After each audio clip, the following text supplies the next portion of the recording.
Archaeologists have found hundreds of papyri from pharaonic Egypt over the years, but one gem stands out, the papyrus nicknamed the Dream Book.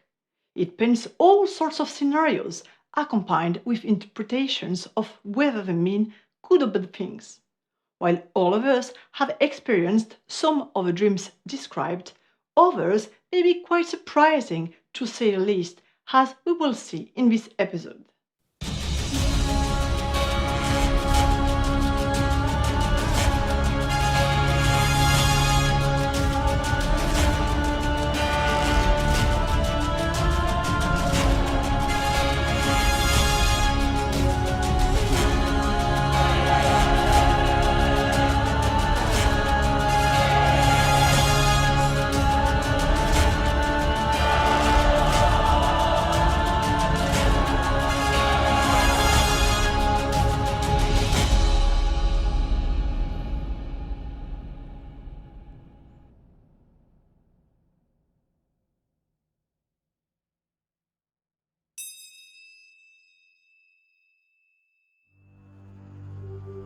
Many civilizations take dreams very seriously, and ancient Egypt was no exception.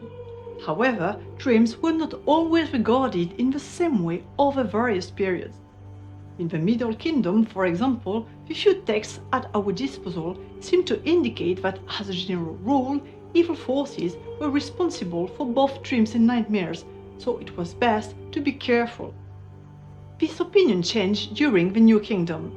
While ghosts and demons could be blamed for some nightmares, others were seen as messages from gods who wanted to warn the dreamer. In the same way, dreams are now considered positive messages sent from the other side by gods or by well-meaning souls.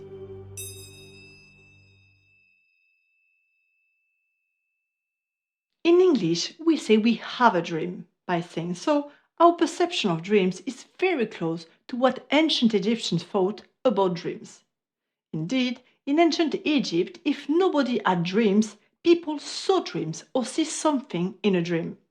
The implication is huge because the dreamer is not an actor but a spectator witnessing a message sent to him or her by a supernatural being in whatever form it may take. Dreamers, therefore, had no control over what they saw. This is a major distinction, as we will see in an upcoming episode called Fatal Dream in the village of Der Medina, where a testimony about a dream could be admitted in court as legal evidence, and this, of course, led to malicious gossip, conspiracies, and sometimes even wrongful death.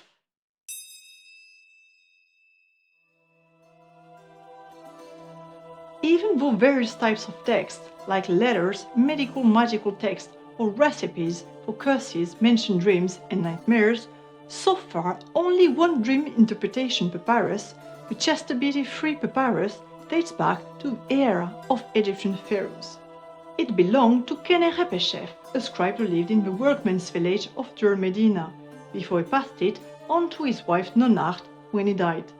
She in turn left it to Amonacht, a scribe who was a son from a second marriage. As Khenerepeshef and Amonacht were scribes and not priests, they were not allowed to reveal the interpretations detailed in this papyrus.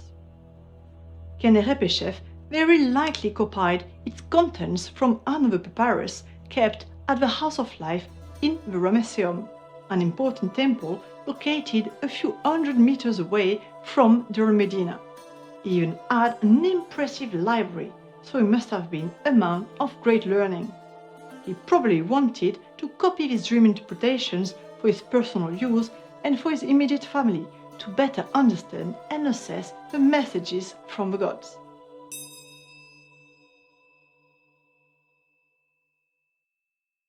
The Chastity-3 papyrus strictly interpreted only dreams that men saw. Women's dreams and nightmares most probably seemed to matter less back then. It should come as no surprise, but the dream book referred to four main concerns men had in antiquity: food, health, social status, and sex. Now, as you know, dreams and nightmares alike often reflect the dreamer's wishes, desires, and fears. It was then up to the priests to translate and interpret their dreams before fitting them into defined patterns of ideal behavior and social norms. Even though it was incomplete, the chest BT3 papyrus explained a set of 223 dreams. In 139 scenarios, the interpretations were positive for the dreamer, and in the other 84, they were negative. Here are a few examples relating to food. If a man sees himself in a dream eating ox flesh, good, it means something will accrue to him.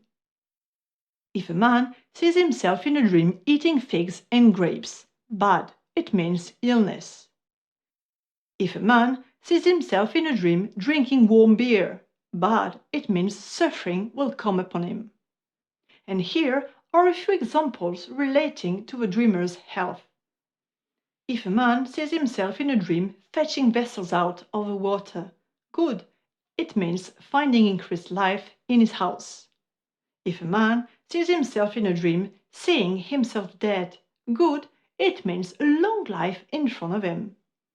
If a man sees himself in a dream, his teeth falling out, bad, it means a man is dying. Concerns about social status were also given quite a bit of attention, as this was a country where most of its inhabitants lived in difficult conditions their entire life.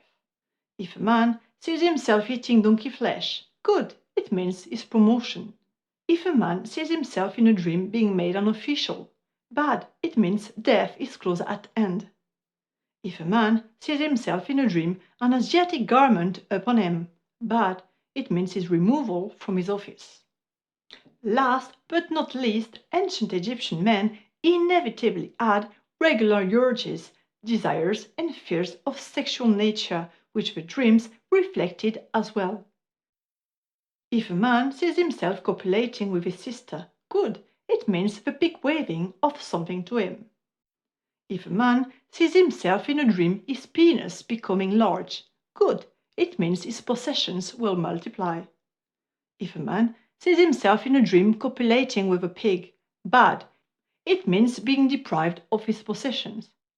Unfortunately, there is no way to understand how ancient Egyptian priests chose to interpret dreams and what conclusions they arrived at.